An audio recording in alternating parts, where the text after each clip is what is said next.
Doctor साहब, हड़ताल का कारण सबको पता है। अब इस हड़ताल के पीछे जो आप सुधार चाहते हैं वो क्या है?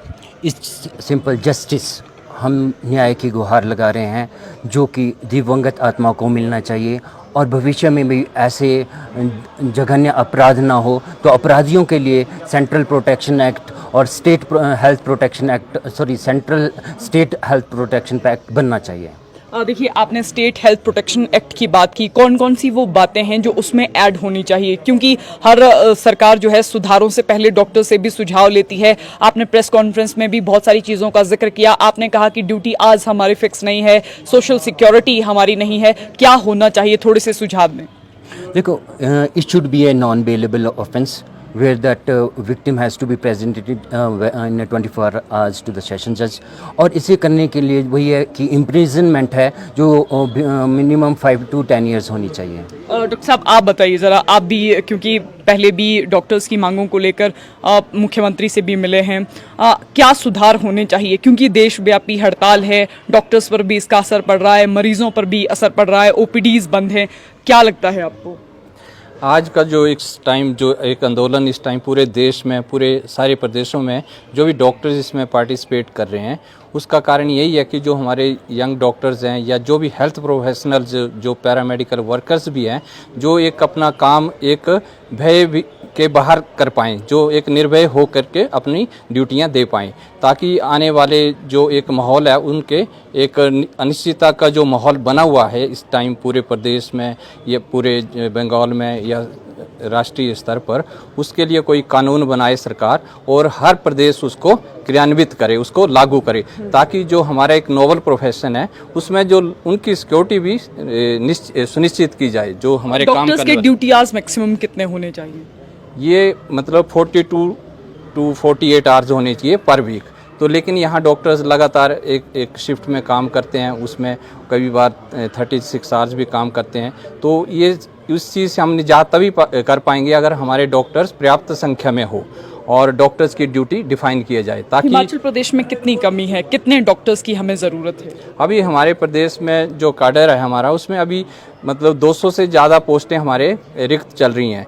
तो ये भर्तियां अगर सरकार करती है तो जहां जो हमारे जो पेरिफेरल हेल्थ इंस्टीट्यूट हैं उनमें जो ये कमी है उसको पूरा किया जा सकता है। और डॉक्टर साहब, महिला सिक्योरिटी की बात हो रही है, खासकर रेजिडेंट डॉक्टर्स की, क्या होना चाहिए इसके लिए? क्योंकि प्रेस कॉन्फ्रेंस में भी ये विषय उठे, लेकिन आपके दिमाग में क्या सुझाव हैं जिन पर गौर किया जा सकता है?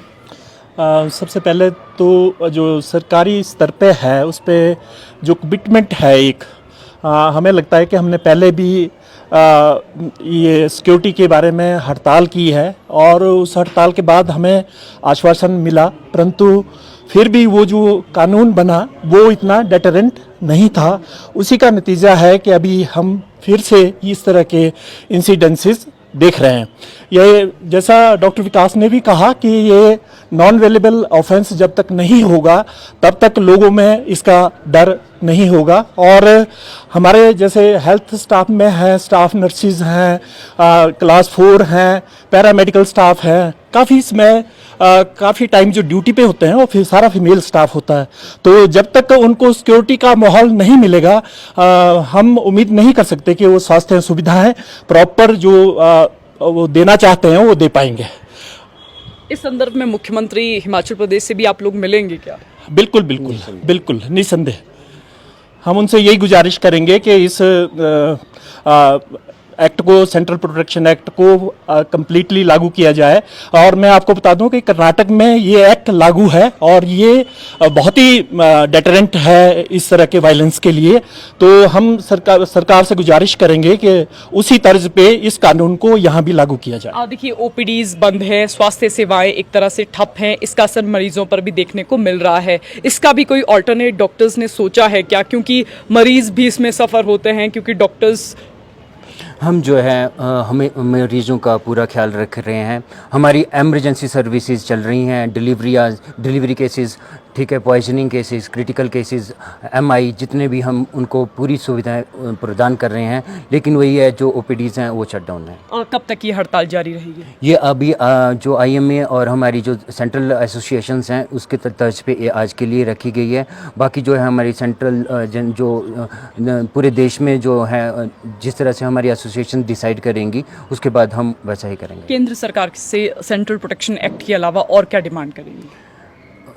और वो ये हमारे चिकित्सकों के ड्यूटी आज फिक्स हों, जिसकी अभी वार्ता होगी, क्योंकि जो है ये इसका बहुत ज़्यादा प्रेशर हमारे चिकित्सकों पे है। और हिमाचल में वही है कि जो हमारी पीएससीज या स्वास्थ्य संस्थान हैं वहाँ पे वही जो एक या दो डॉक्टर वहाँ पोस्टेड हैं, वहाँ चिकित्सकों की जो है सीट्स बढ़ाई जाए और आज युवा चिकित्सक को रोजगार दिया जाए और इन संस्थानों को भरा जाए। जो रिक्त पद हैं उन्हें शीघ्र भरा जाए। 2022 के बाद जो इनको भरा नहीं गया है।